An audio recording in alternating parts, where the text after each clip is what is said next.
twinkle in my eye. I don't see it over here. We're not going to use filters. Yeah, I know what yours look like. I just haven't seen it. That's the only way some people look at it. Oh, okay. Sorry, Jamar. Alright, well, we'll get one back when we turn this over. That sounds really cool. But All right. let's turn around and pay attention. Good. So we open up in prayer. Let's just talk about what we've been going over the last few weeks. In review. 2nd Chronicles. Let's get the big view. Since we've been going through 1 Samuel, 2nd Samuel, all the kings, 1st Chronicles. Some things that have stuck out to you.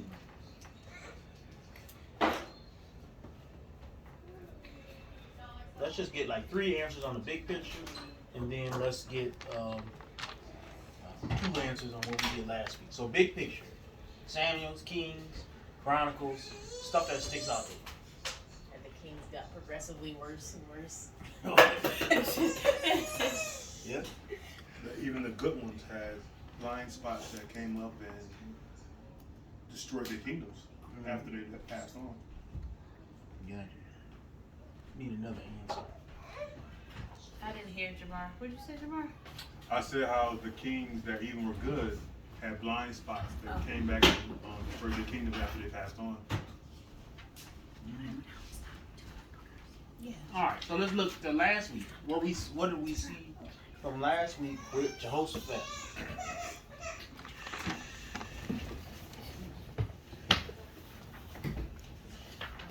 Well, first he was corrected about his wrongful alliance. How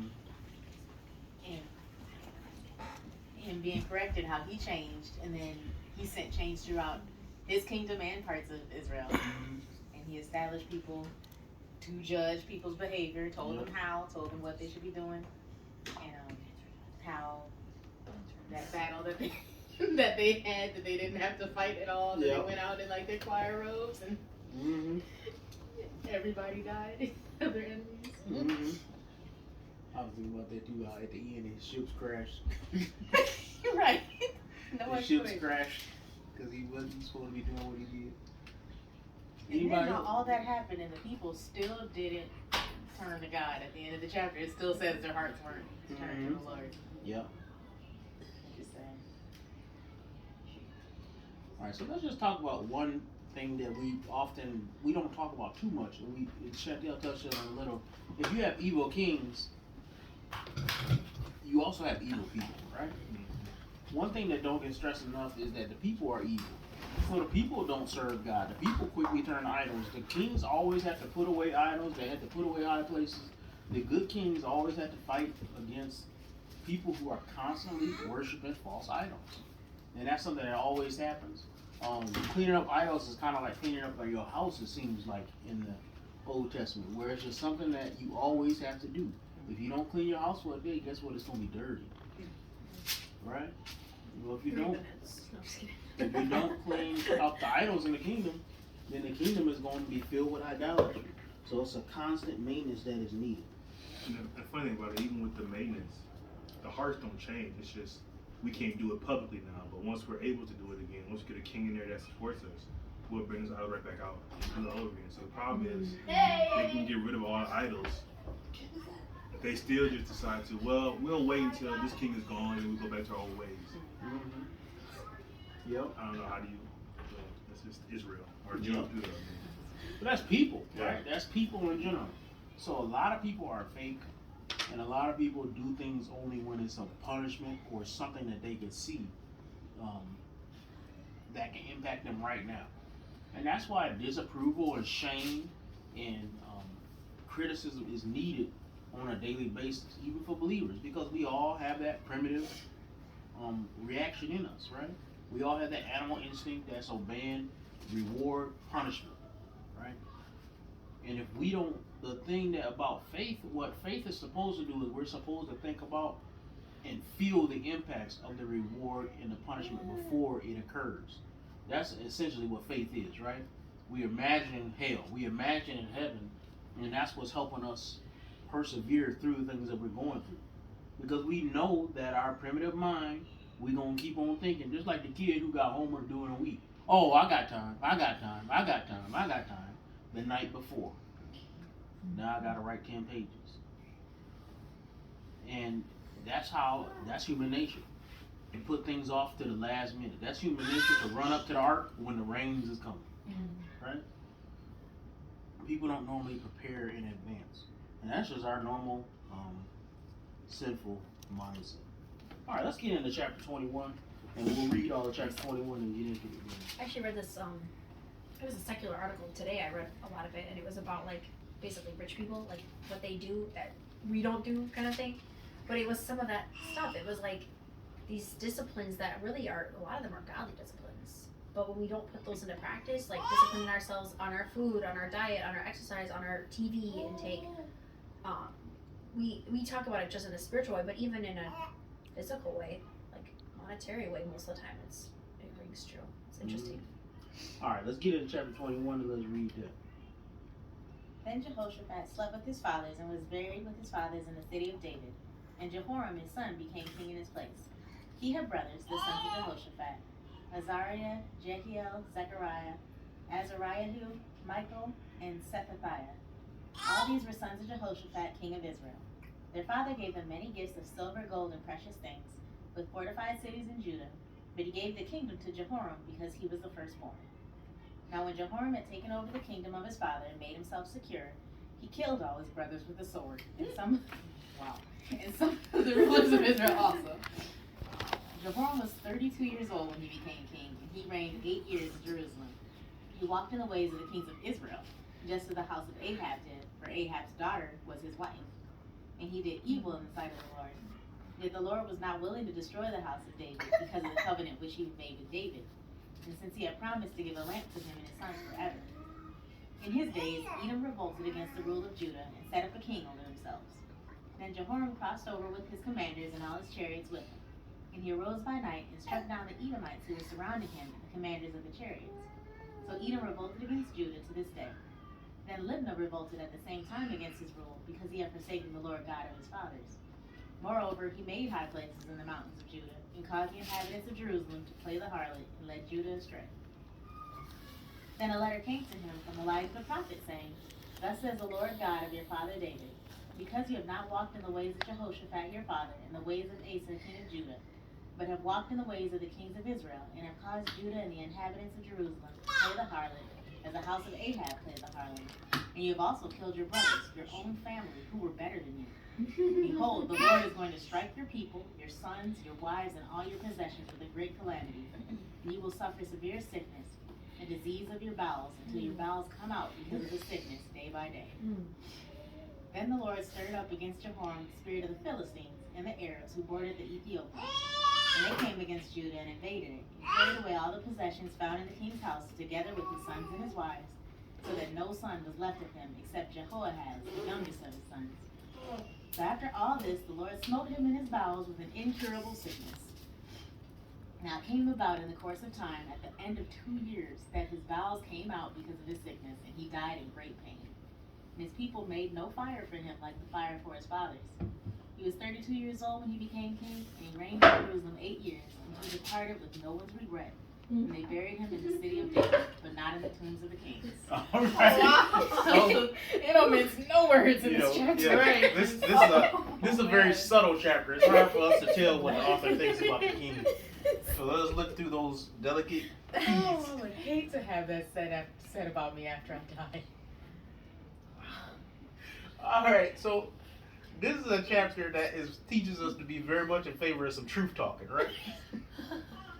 How many times, I was even just thinking about the discussion we had on Facebook just a couple of weeks ago, where some people just is so soft with their Christianity. They don't want to call things out as it is. Yeah. And there's this big aspect of Christian or modern Christian thought today, of this weakness, right? This don't tell people what, don't say people who are sleeping around are committing sexual immorality, right? Don't say this, don't say that. No, that's not an abomination. Oh, they just misguided. Whatever is not of Jesus is evil. Let's start there, right? Whatever is not of Jesus is evil. Evil is a strong word. we're not just talking about like misguided or people who make mistakes. We're talking about people who commit acts where they associate with Satan. And that's not right. Now, the humility comes from the fact that all of us came from that area. But that doesn't make the judgment any less harsh just because we came from it. And a lot of modern Christianity today, it literally consists of people getting around and in a union about their sins, right? They are honest about the fact that they're sinners, but they all kind of elbow each other and say, hey man, we all in this together. It's okay. And that's not what we see in the Bible. Even if we do sin, it's not for us to sit there and be okay with it. It's for us to sit there and be like, man, Lord, we gotta confess. All right, so let's break down this chapter a little bit, and let's talk about it. What is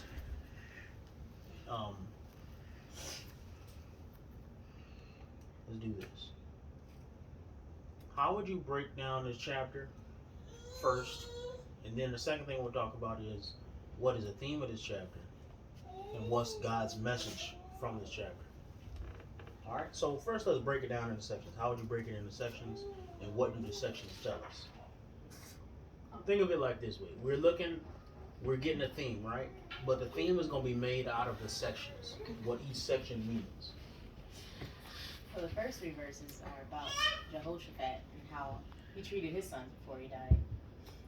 And then verse 4 through, I guess, 7 is how Jehoram started his reign basically in blood. It's horrible. Mm-hmm. All right. So the only thing I would say is I would include that all as one section because I think it's trying to make a point. I don't think it's trying to make 2 separate points. I think it's trying to make a single point, right? So you're looking at verse 1 through 7. What's the point it's making?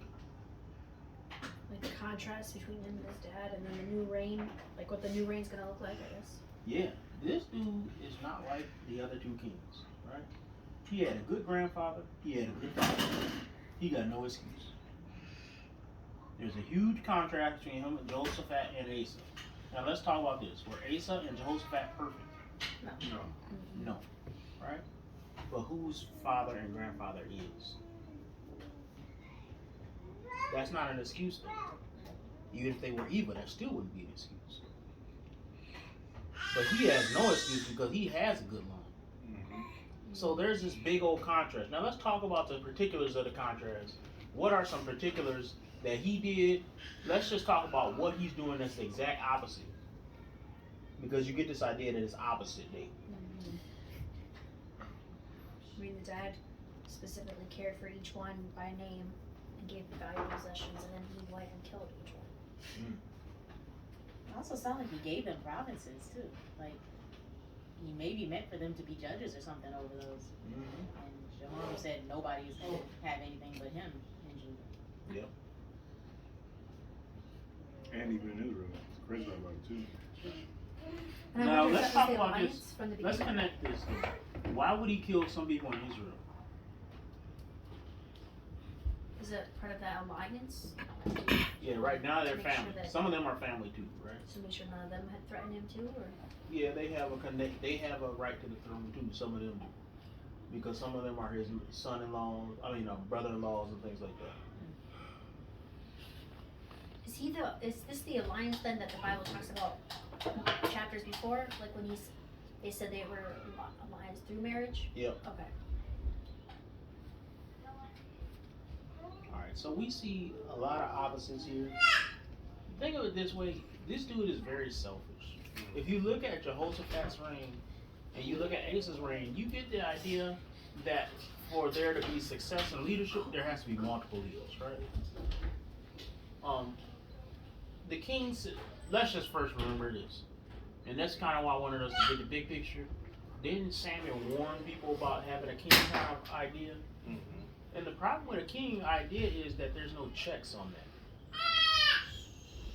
Now, whenever we want there to be a king, in reality, that's an appeal to weakness. Look at the black community and how we want there to be another MLK, right?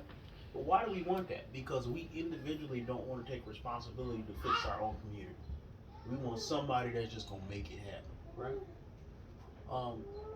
Why did Israel want a king? Because they wanted somebody to fight their battles. But what was the idea that God had? Is that they will all run their own little individual cities and villages and clans, and they would all serve the Lord and be responsible for their own behavior. We kind of get this idea even in the church, right? What is God's idea for the church? There's a universal church, but there is no biblical order for a universal church government. You ever notice that?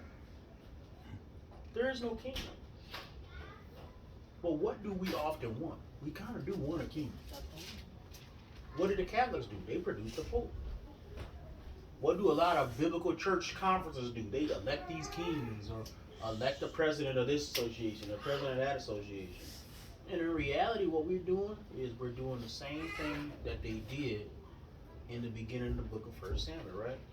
When we sitting there and we're saying we want a king. We don't think individual churches can stand on their own. We don't want to fight against sin on our own. We want somebody to stand up and fight against sin.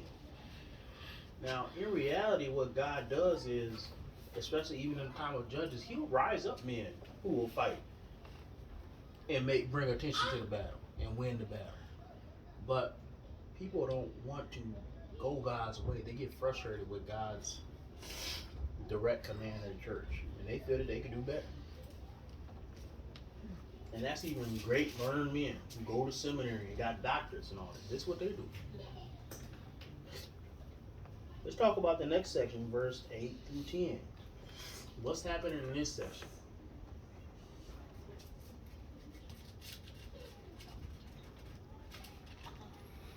Aaron, you could feel like you could speak too if you don't gotta feel like you can't speak since you on camera. Okay. And I was thinking he was quiet tonight. It's probably good. What's 8 through 10 about? It's quiet.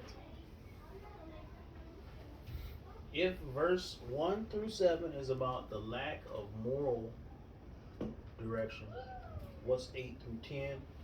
A challenge to his leadership directly. Yeah. His challenge? subjects You're rising hinting us up. there. Yeah, ramifications Yeah, of leadership. deserting God leads to a lack of power, right? There is this idea that leadership is kind of like holding on to a bar of soap that's wet, right? The tighter you try to hold everybody, the more they keep on squeezing out of your hand. And good leadership should allow a degree of freedom and a degree of firmness. Otherwise, you don't have anything to hold. These leaders who kill everybody, you can live by terror for a little bit. You really can.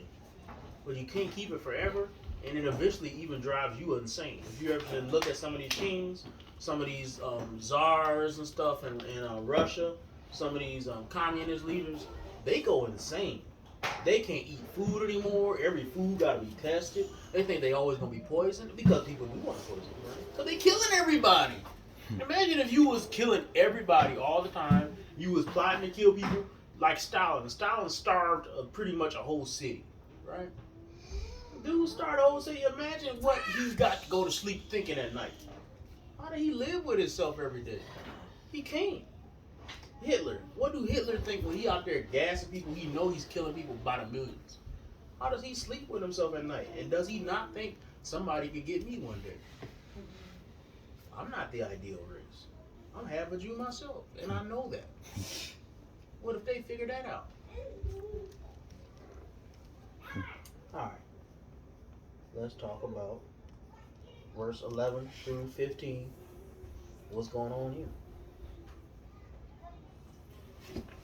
Years from God about what his punishment is going to be. You kind of get this thing. You know how music will rise and get louder and louder and louder if a song is dramatic? And you kind of get this thing where, okay, now he killed his brother. And that's bad. Now they're revolting against the leadership. That's bad. Now he's building high places. And they was like, oh, that's too much. Now, the thing that I like about it is, do you remember this letter being in the books of Kings? No. No. Yes. I was like, wait, Elijah wrote this? You know? Yeah, That's you what I know. remember When I that? saw his name, I was like, hey. Where yeah, there's Elijah. Where'd he He come from? always was going to Israel. Yep. He seemed like he was always a prophet to Israel. So I was like, he did a few things for Judah, but usually he was focused on Ahab and Yep. Jezebel. So when you look at Elijah, this guy, he normally is not there, but he's noticing this wickedness, right? He wrote a letter. I know. He just wrote a letter, and just like we said, prophets don't got no respect for kings. So what did he do? He just wrote him a letter. Listen, fool. What you doing? And I was thinking that too. To me, it's so amazing because a lot of times the prophets do come in person. So to me, it shows Elijah, obviously, his business focus was over in Israel, but also that he just knew this letter was going to be delivered, it's going to be powerful. Like, and here it's preserved forever. A letter that he wrote. Mm-hmm. I think it's even. Could you think of it maybe as he has little respect for him as a king? Because if you show, I mean, even though you say they don't respect kings, they just show up in front of him. Mm-hmm. Yeah, you're right. But the fact that he sent a letter to you, I mean, he could have showed up there. Yeah. It's almost like He said we were better. Maybe I overstated when I say they don't. Maybe I overstated when I say they don't respect kings, because they do show respect for kings. No respect as But far they as don't. no But they're respect not. for persons. Is that what you mean? Oh, sorry.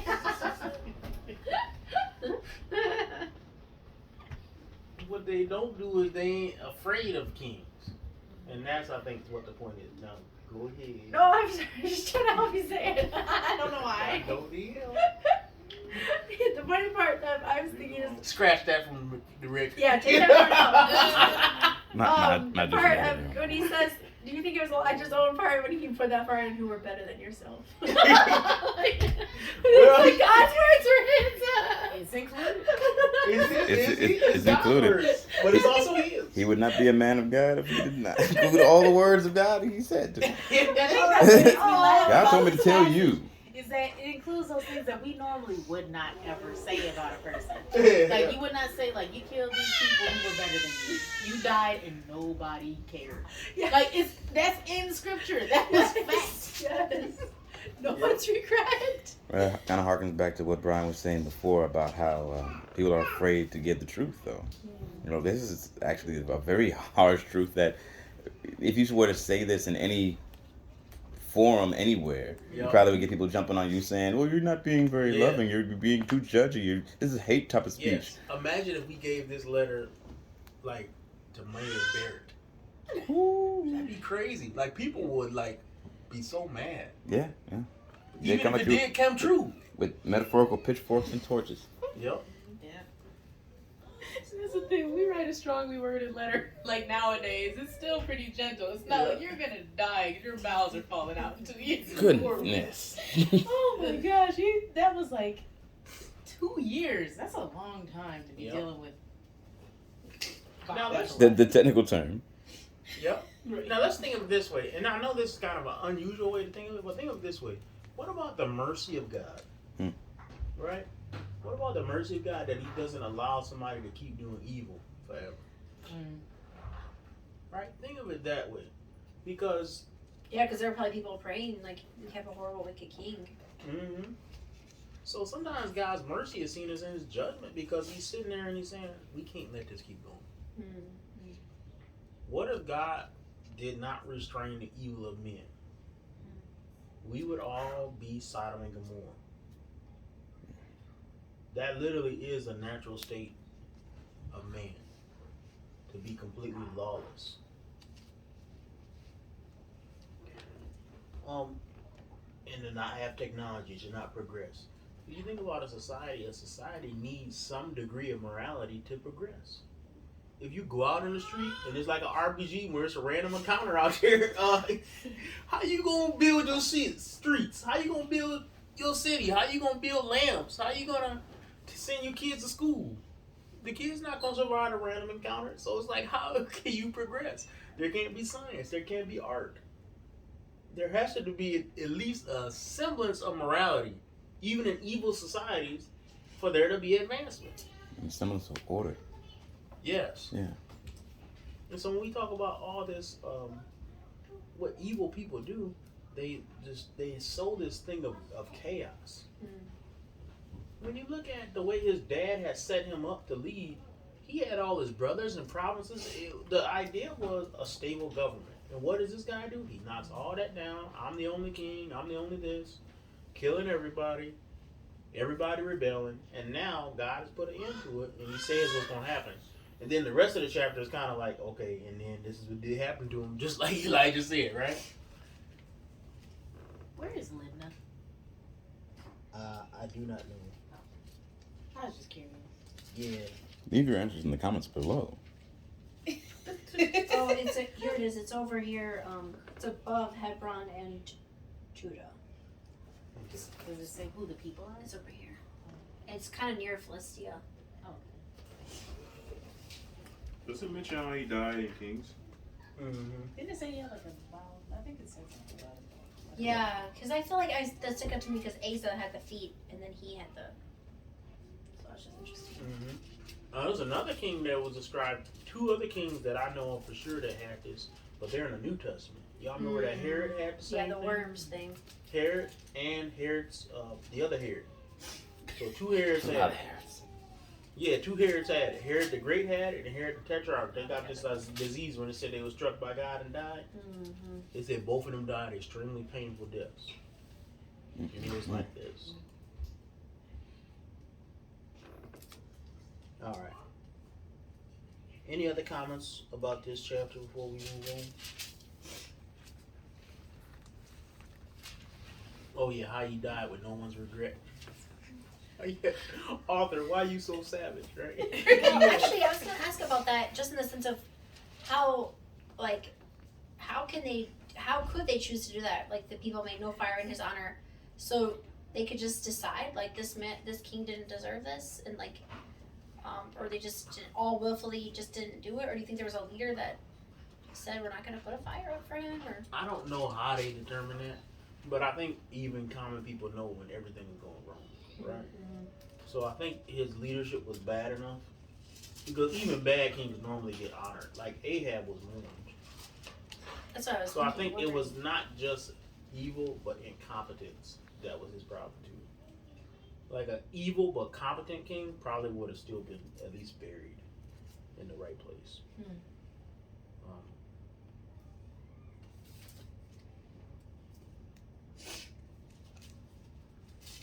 All right, so we're gonna talk about it's not over for this king and his line when we get into chapter 22. But he reigned for 8 years from 32 to 40. That'd be like, I think about myself dying in 2 years. That's crazy. But it could happen, but it's just one of those things like, man, that's kind of sad. So To start reigning at 32 and be dead at 40. Crazy. Even in that day and age, that's still early. Mm-hmm. All right. Any more comments? Then we'll move on to chapter 22. Let's read chapter 22. The inhabitants of Jerusalem made Ahaziah, his youngest son, king in his place. For the band of men that came with the Arabians to the camp had killed all the older sons. So Ahaziah, the son of Jehoram, king of Judah, reigned. Ahaziah was 22 years old when he began to reign, and he reigned 1 year in Jerusalem. His mother's name was Athaliah, the granddaughter of Omri. He also walked in the ways of the house of Ahab, for his mother was his counselor and doing wickedly. He did what was evil in the sight of the Lord, as the house of Ahab had done. For after the death of his father, they were his counselors to his undoing. He even followed their counsel and went with Jehoram, the son of Ahab, king of Israel, to make war against Hazael, king of Syria, at Ramoth Gilead. And the Syrians wounded Joram, and he returned to be healed in Jezreel of the wounds that he had received at Ramoth, when he fought against Hazael, king of Syria. And Ahaziah, the son of Jehoram, king of Judah, went down to see Joram, the son of Ahab, in Jezreel, because he was wounded. But it was ordained by God that the downfall of Ahaziah should come about through his going to visit Joram. For when he came there, he went out with Jehoram to meet Jehu, the son of Nimshi, whom the Lord had anointed to destroy the house of Ahab. When Jehu was executing judgment on the house of Ahab, he met the princes of Judah, and the sons of Ahaziah's brothers, who attended Ahaziah, and he killed them. He searched for Ahaziah, and he was captured while hiding in Samaria, and he was brought to Jehu and put to death. They buried him, for they said, he is the grandson of Jehoshaphat, who sought the Lord with all his heart. The house of Ahaziah had no one able to rule the kingdom. Athaliah reigns in Judah.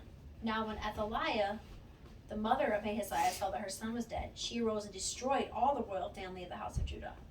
Jehoshabeth, the daughter of the king, took Joash, the son of Ahaziah, and stole him away from among the king's sons, who were about to be put to death, and she put him and his nurse in a bedroom.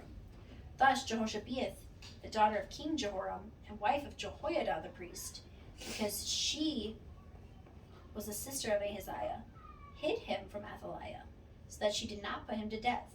He remained with them 6 years, hidden in the house of God, while Athaliah reigned over the land. Okay. Well, let's talk about this. This is a crazy chapter. Describe what's going on here. Who's got a good description of what is going on in chapter 22? Hold on there. I would just say plain stupidity, but I don't know.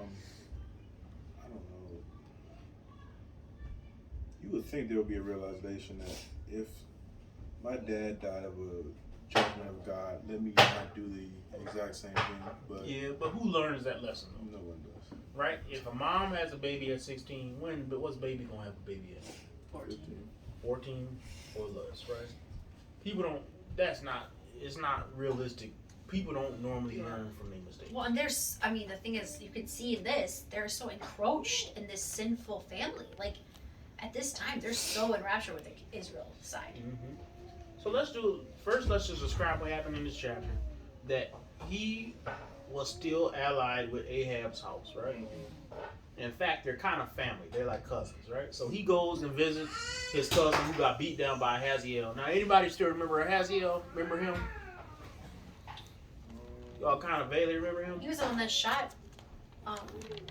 So remember, Hazael, there was a king called Benadad, and he sent Hazael, he sent just Hazael. So he sent Hazael to Elijah to figure out if he was going to live from his sickness. Oh yeah, that's right. Oh. And then he said, He's the one that killed him.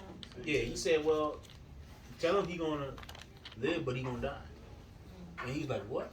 And the prophet just looked at him until he was ashamed, and he said, you gonna put the towel over his head, and I'm sad because of all the Israelites you gonna kill. And so Elijah had appointed 3 judges for Israel and Judah, right? Y'all remember the 3 judges? They was Hazael, they were Jehu, and they was Elisha. And the prophecy was whoever Hazael don't kill, Jehu gonna kill. Whoever Jehu don't kill, Elisha is gonna kill. So he appointed these 3 as judges or judgments against the evils of the people of God. So now we're seeing those judgments start to hit. The first judgment, and we learn more about this in Kings than we do about it in Chronicles. But the first judgment is Hazael. What does Hazael do? He beat up on Ahab's son. He beats him down. It's a bad battle to the fact that he's wounded. And Hazael just going just to visit him, and then he gets captured by who? Jehu, who executes him and kills him. Well, he's been doing evil, and who's guiding him in his evil the most? His mother. We gonna call her Athaliah, right? That sounds like an evil queen name. I always think of her as like the evil queen of Snow White, you know. But she's been leading her son to do this evil. Now that her son is evil, what does she do? She kill everybody, just like the previous king did. She killed everybody and tried to be the only reign, right? Because there will be no way for a queen to reign unless there were no men allowed to reign, which is crazy. So she kills everybody. How does the child escape? Is this his auntie that saves him then? Yeah, it looks like his auntie. So it looks like this is either Jehoshaphat's daughter, because if you look at her name, the way her name is, Yeah. it looks like she was named after Jehoshaphat. But here it does say she was the daughter of King Jehoram. Mm-hmm. So yeah, and then wife. Okay, that's the other part. Did he steal a wife, or he slept with a priest's wife too? Because it says wife of Jehoiada the priest. No, The daughter of King. the daughter of King Jehoram and wife of Jehoiada the priest. So Oh, it's she's the possible- wife. Yeah, she's the wife. Oh, okay. And Jehoiada is a good dude. We're gonna learn about him. He's gonna be like literally the main hero in the next one. And remember, we've been talking about how we haven't seen a lot of heroes, priests. Yeah. We're gonna start to see that now. We're gonna start to see some priestly heroes. Finally, right? Because priests have not been looking good so far in the Book of Chronicles. They've been taking losses after loss. All right. What is God's message in chapter 22?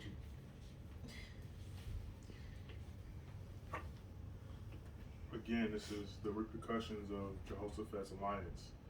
That if you do not make that alliance, these issues are not going on down the line.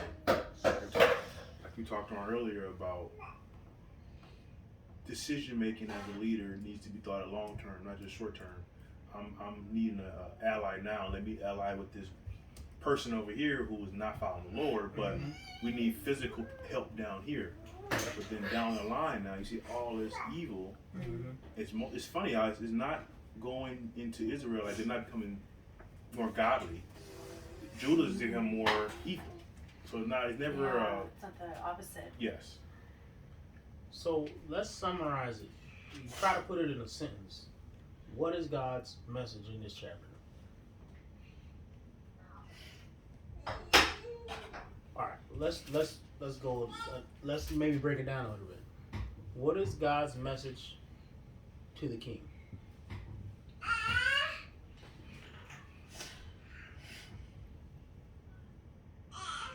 I'm displeased with him because he only had a year reign, so it was not long at all. Okay, so God says what? Yeah, like seek my counsel, not these others, or because his downfall was following the same path. Yeah, let's think of it this way. I have a harsh judgment for people who lead my people in the sin. Right? I have a harsh judgment for those who lead my people in the sin, and I will not ignore your evil.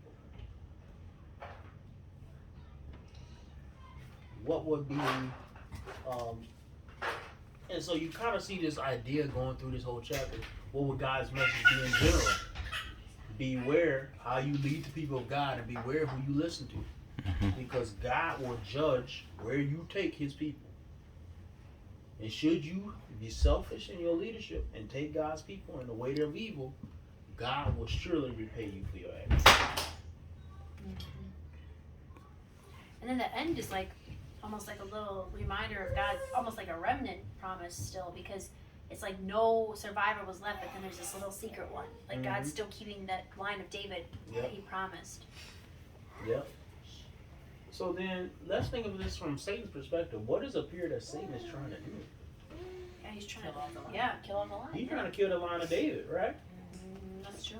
How Just like many with times, when you look through Scripture and you look through Genesis, and you look through these things, you can kind of get the idea that Satan knows where the godly line is, and he's been trying to kill it. Right? He wanted God to kill him in sometimes, right? In the flood, he was happy about the flood. Because all those people died. And guess what? If only 8 people went in the ark, it was probably only 8 people that were saved. At most. And probably not all of them. So he was happy about that. He was happy when Cain killed Abel. Yeah. He was happy when the godly line keeps getting destroyed. It's just something that we see in common. And here we see him almost wipe out David. David is left to the last man. And God is always able to protect his people at the end. Okay. Well, how much time we got? 8:12. Yeah. 8:12. Oh, we got time. All right, let's get into chapter 23.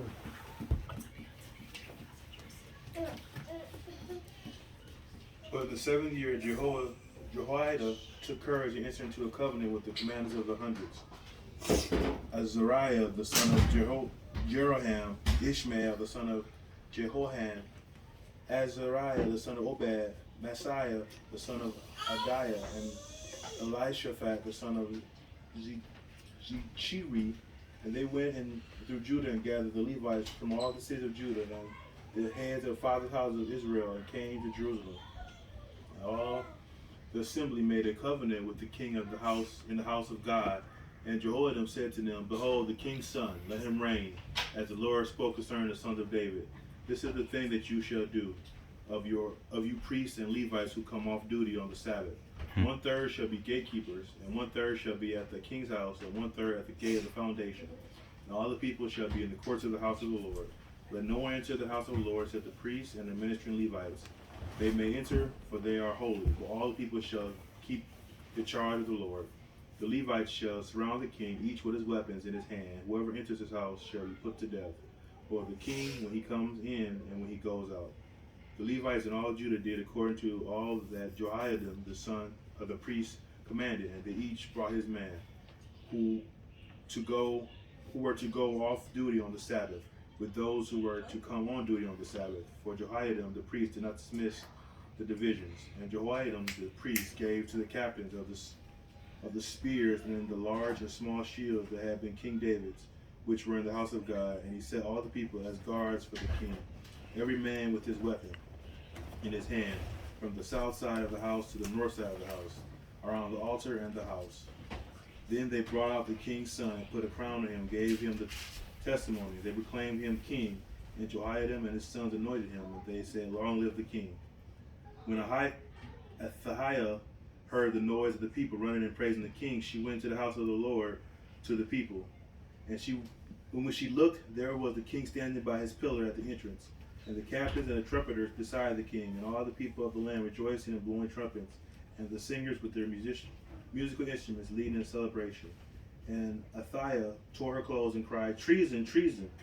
Then Jehoiakim the priest brought out the captains who were set over the army, saying to them, Bring her out between the ranks, and anyone who follows her shall be put to death with his sword. For the priest said, Do not put her to death in the house of the Lord. So they laid hands on her, and she went into the entrance of the horse gate of the king's house, and they put her to death there. And Jehoiakim made a covenant between himself and all the people and the king that they should be the Lord's people. Then all the people went to the house of Baal and tore it down. His altars and his images they broke into pieces. And they killed Mattah, the priest of Baal, before the altars. And Jehoiakim posted watchmen of the house of the Lord under the direction of the Levitical priests and the Levites, whom David had organized to be charged over the house of the Lord, to offer burnt offerings to the Lord, as is written in the law of Moses, with rejoicing and with singing according to the order of David. He stationed the gatekeepers of the house of the Lord, so that no one should enter who was in any way unclean. And he took the captains, the nobles, the governors of the people, and all the people of the land. And they brought the king down from the house of the Lord, marching through the upper gate to the king's house. And they set the king on the royal throne. So all the people of the land rejoiced, and the city was quiet after Ahitha had been put to death with the sword. How is y'all pronouncing this name? I don't know. I just said it. I said Athaliah. Okay, when I was picturing her, like you said, the Snow White King, she was like, treason, like she's reaching it out probably. I kind of saw it like that too, yeah. Some kind of like wicked, like in her hair is probably like. Yep. Because she wasn't ready for this. Oh yeah. All right, so let's talk about. It's interesting those these chapters have women, women stuff in it. I also had one quick comment about how do you think the people at this point are like recounting their own history? Like, okay, then this king decided we're doing this. Then this king decided we weren't doing that anymore because it was not right. Yeah. Then this other king decided, yeah, we are going to do it after all. Yeah. Like, at what point do you just say, okay, Grandpa, you're making all this up? There's no way that we worship this God and then that God and then this God and then that God again.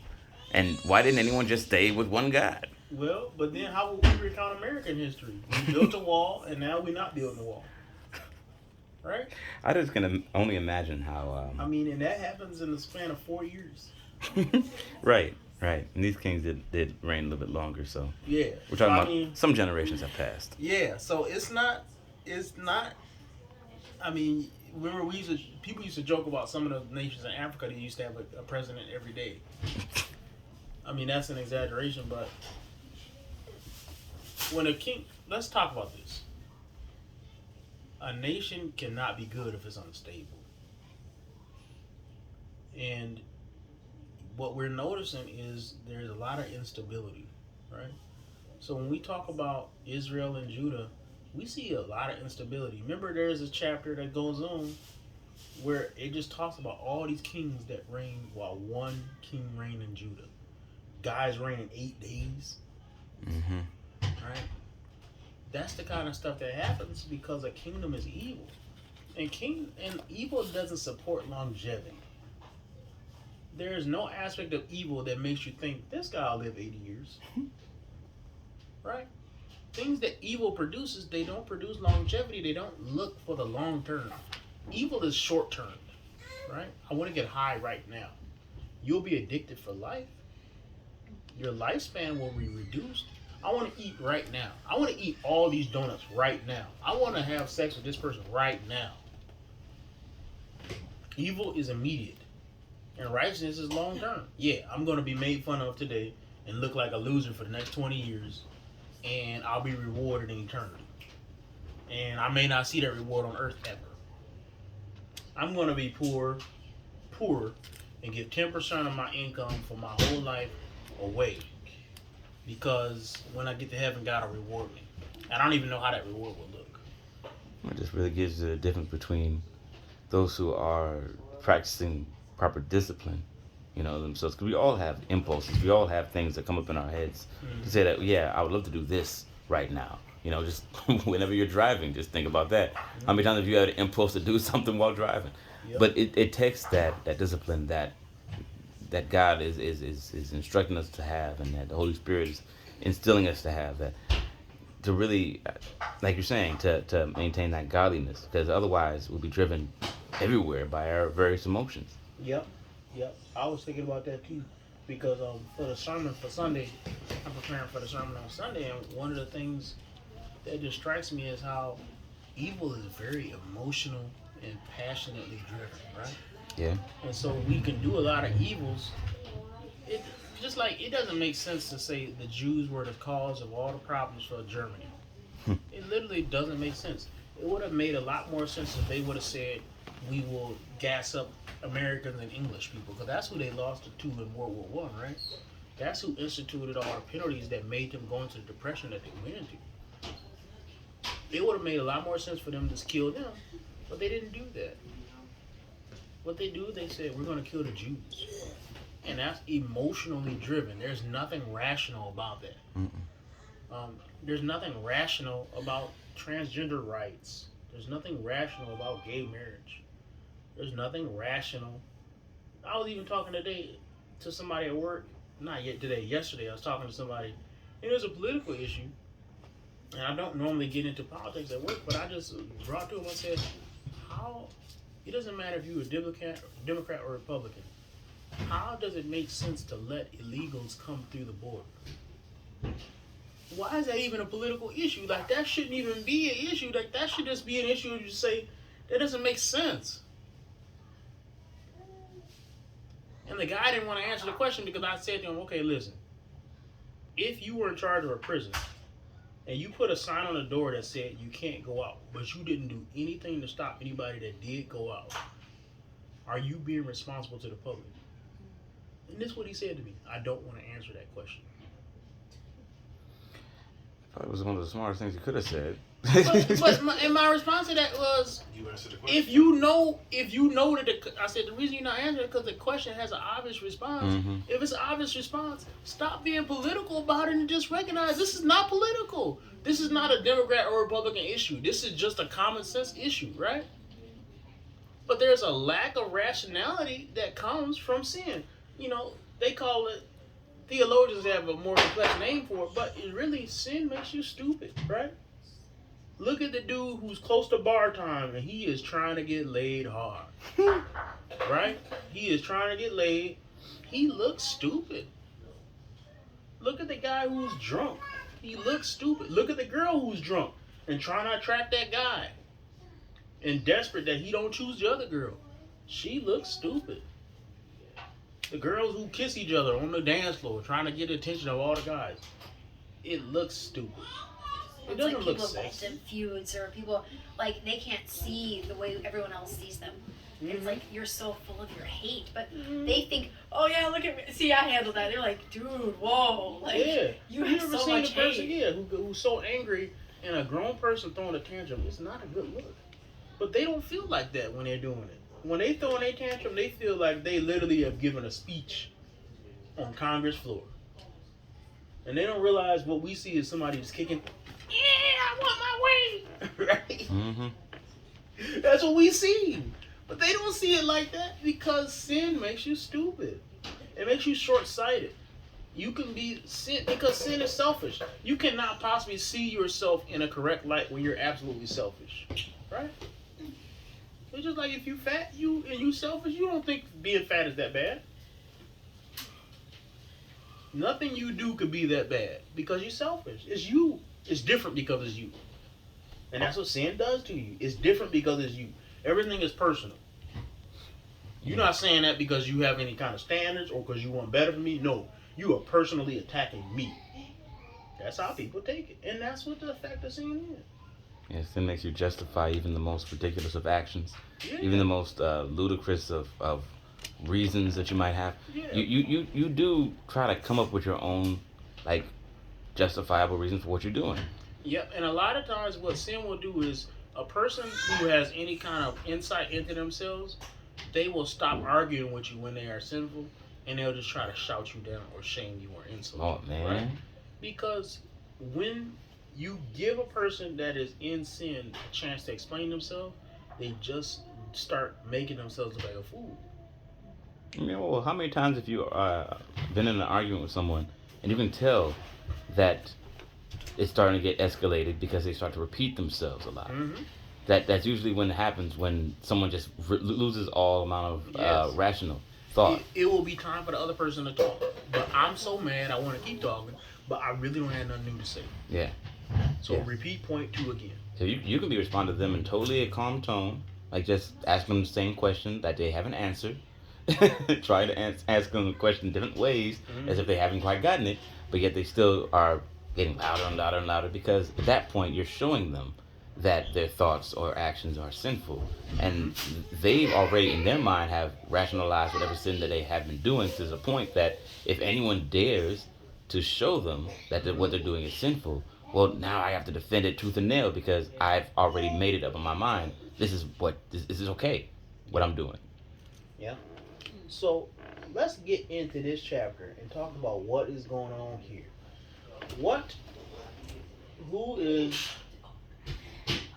We see the priest starting to make a comeback in this chapter. And in another King Josiah has a very similar thing that happens to him too. You could almost get King Joash and King Josiah mixed up because their names are similar and the way that they came to power is very similar. Mm. But if you break down this chapter into its parts, it's all Jehoiada and his wife who literally saved the kingdom, right? His wife is the one who saves the king. And the king is just a baby at this time. Then, if you look into it, it's really cool because he has this thing. The priest does not stop the Levites from worshiping and leading the worship. If you look at that real closely, because he says they went on guard when they came off of their duty as priests. So they never stopped worshiping. Even though he knew it was critical that they guard the king, he still thought of it just as critical that they keep worshiping. They got a rival temple going on here. So think of all the things that's against him.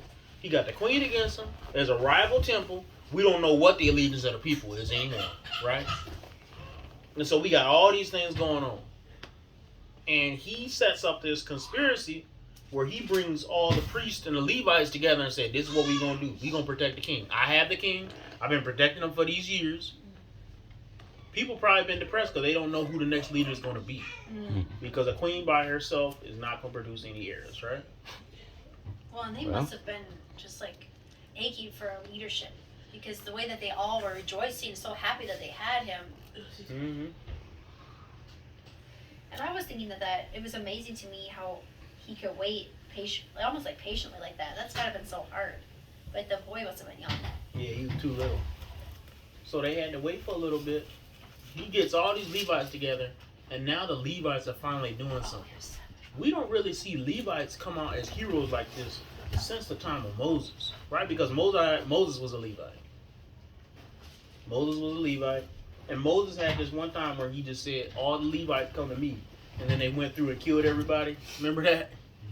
Y'all remember that? That was like close to the time when they had the golden calf. What had happened was Balaam had sent the people to seduce the Israelites to do these sexual sins. And all these people was doing it. And then that's when Moses and Aaron called all the Levites and said, okay, everybody go through. And if you see your brother sinning, kill him. And that's when it says Phineas. That's when Phineas took his spear and it said he thrust through 2 people at once. And you knew what they was doing if he thrust through 2 people at once, right? So he killed them, and it was said that God was pleased with his zeal. But we haven't really seen the Levites come through strong like that almost until this time.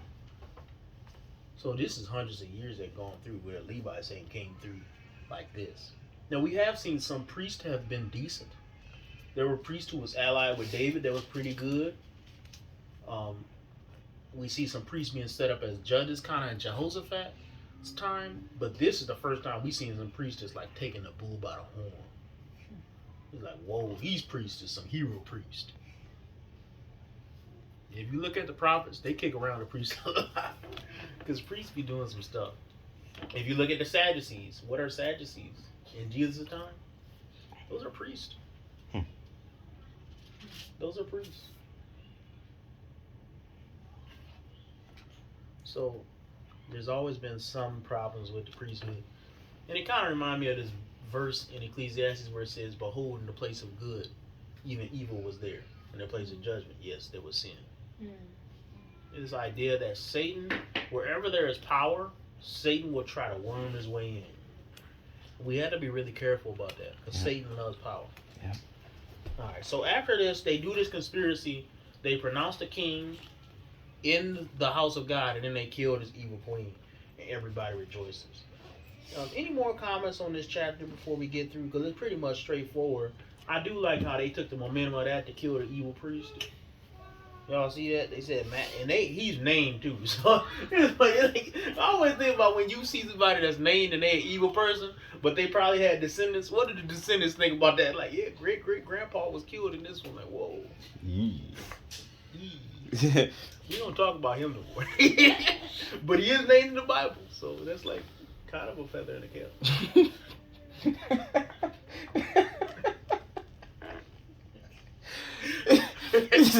So was Herod. Yeah, it's like, can you imagine the guy's like, hey, my grandfather was Achan.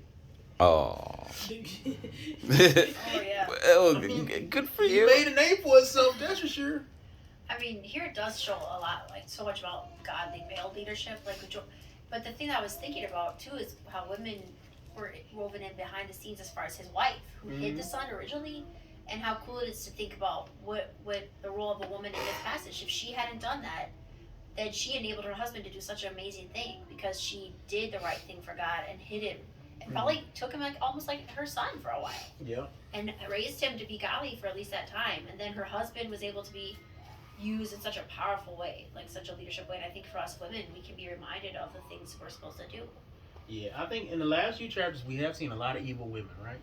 Asa had to put down his mom, who was erecting this false idol. And then we see in this chapter this woman who's been counseling her son to be evil. Now she took over and killed everybody, and she's queen. We've seen a lot of evil women. But there's a big contrast between her and then Jehoiada's wife, right? Whose name I'm not even going to try to pronounce again. But when you look at those two ladies, there's a big contrast between the two of them, right?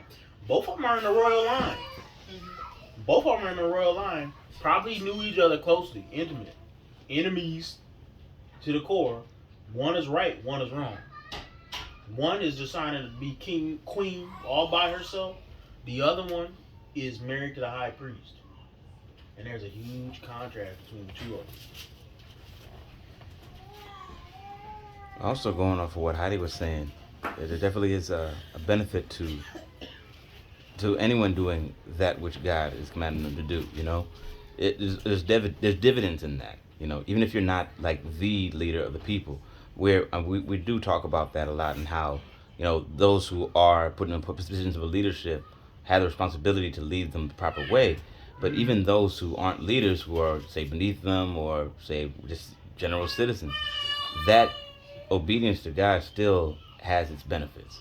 Yeah, we need godly male leadership, you know? Mm-hmm. Even when you talk about Jehoiada, he is leaning on godly leadership. If you think about it, he put them in the order of David, right? He is doing things according to what Moses would have did. Mm-hmm. We stand on godly leadership of men in the church. And one of the things that I'm going to talk about on Sunday in my sermon is this idea, this feminization of our churches is from Satan, who does it so that he might prey on the church. Right?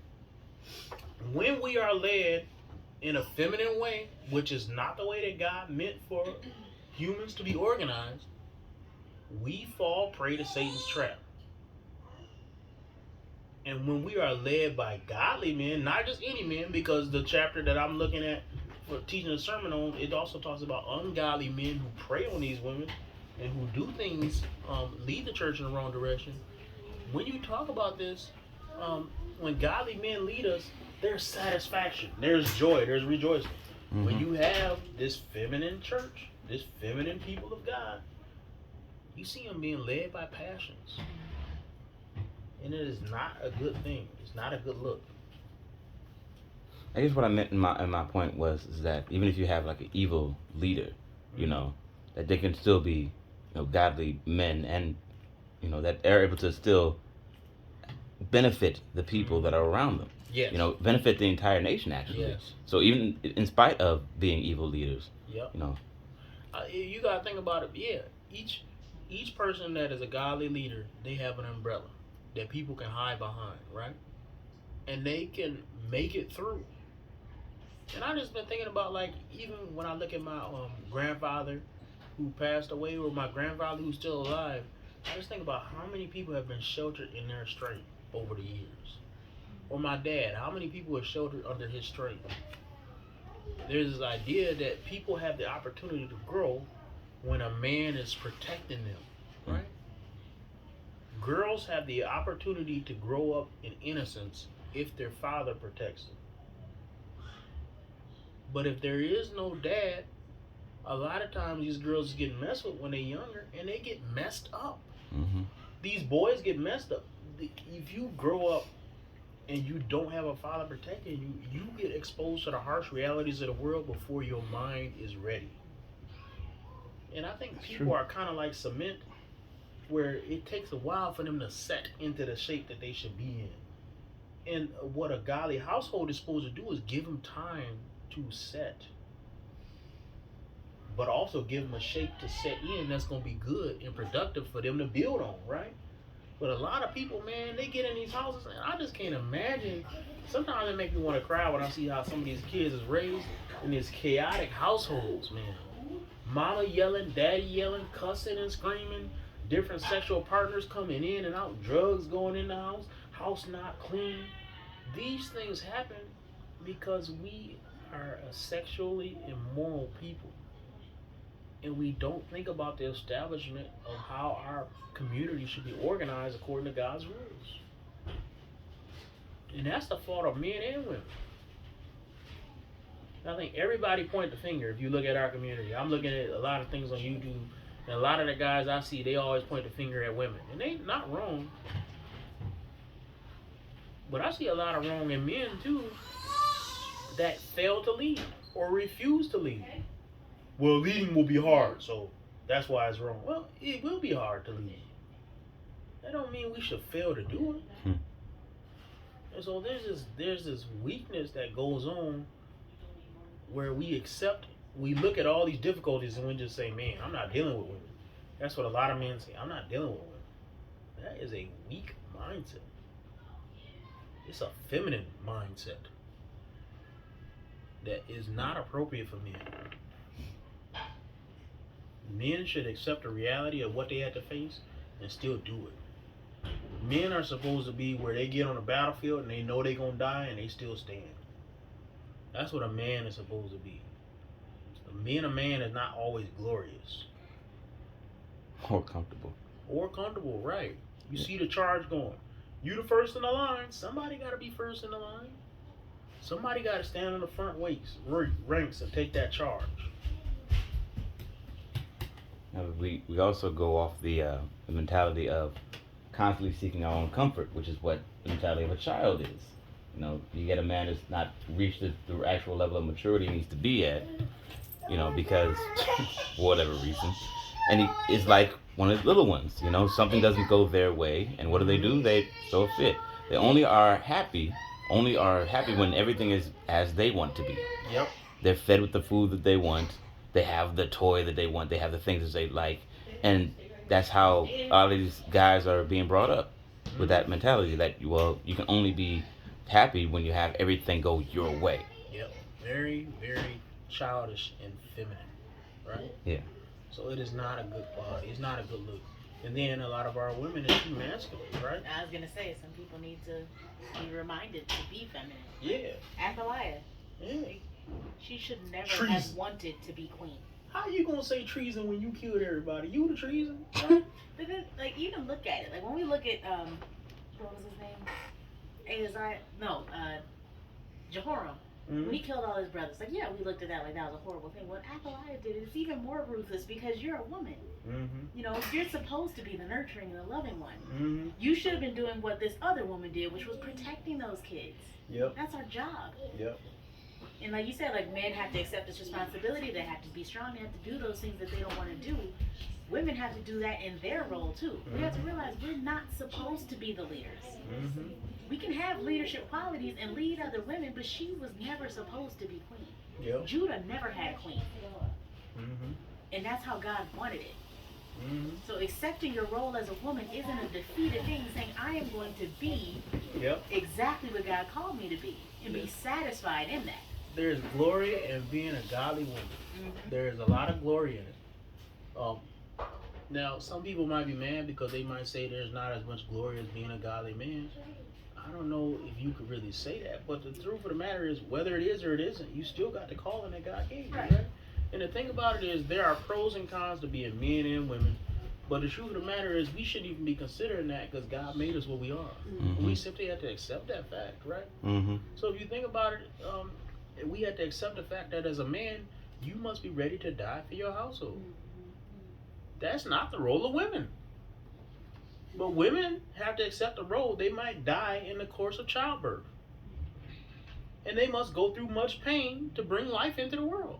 You might have to put on Men measures do to not- raise the children. Like that's what Men we're do supposed not to do. have that problem, right? Men do not have, I want to have a child, so now I got to anticipate that my whole body will change and that I could possibly I will go through great pain and possibly die to bring a child into the world. Men don't have to contemplate that. And it's like the sacrifice that of our bodies for a couple of years, because you have the year of carrying the child, then you have the year of feeding the child, and Yeah. there's just so much difference. And the Yep. sacrifice of other things, putting your career on hold, not being able to spend time with your friends. Like that's part of being a mother. Yep. Men don't have to put their career on hold to have a child, and they should not. Yep. And it's not fair, right? It's not fair. And neither will it ever be. But there's beauty in both of them. It's I remember beauty the in it, reference, yes. but it says like, let not the rich man glory, or let not the mighty man glory in his might, let not the rich man glory in his riches, but let him who glories that he knows the Lord, that he knows me, he said. Mhm. And that's what it is for me, male and female. We're not supposed to glory, we're supposed to be thankful and be happy with who we are and explore or display his image, but we're not supposed to glory in that as far as taking so much pride. We're supposed to take a pride in him. Yep. As our creator. I think we could be thankful that God made us the way we are. Mm-hmm. If we white, we white. If we black, we black. If we male, we male. If we female, we female. And to fulfill the roles that God has given us, because in many ways we was drafted into it, and you just had to play your position.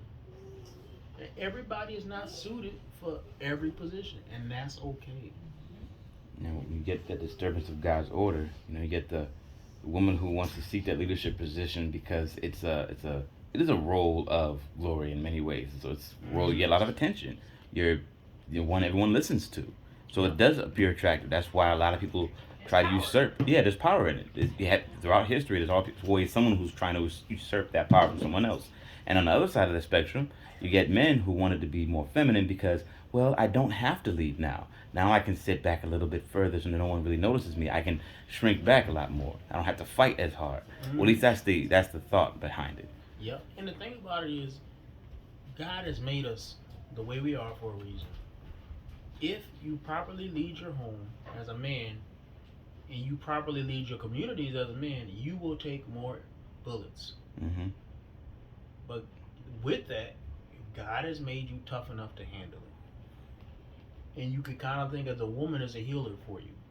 The wounds that you take, you go home, and your wife is supposed to be healing you from those wounds. So you can go back out and take some more. Yep. But the idea, what happens with a lot of homes when a woman is trying to take the place of a man, is women are taking bullets that they can never recover from. And that's why we have so many wounded women out there. It's I absolutely feel true. bad for them, but a lot of them is literally jumping in lines that they shouldn't be.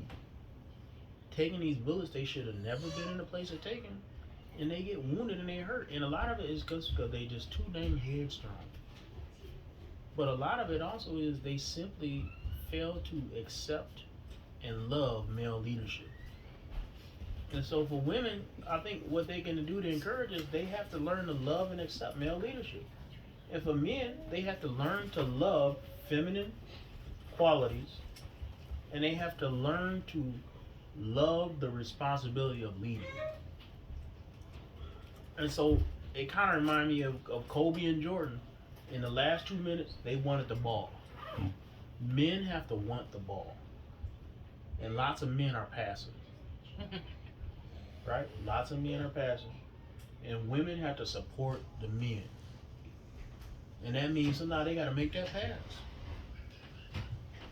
And if you don't get yourself a man that can't get the ball in the hoop in the last 2 minutes, that's really just the truth. Right? Mercy. Mercy. You don't want that. You don't want no man who, I don't want the ball in the last seconds. Well, that's not a man for you. Men got to cultivate that mentality. So there's beauty in that balance that God gives. All right. Let's close up there. And let's close in a word of prayer. What time is it? 8:45. We were way over time. All right, so we had good discussion still. That's good though. All right, let's close in a word of prayer. Who ain't closing while? Shimon, you ain't closing while? Mm-hmm.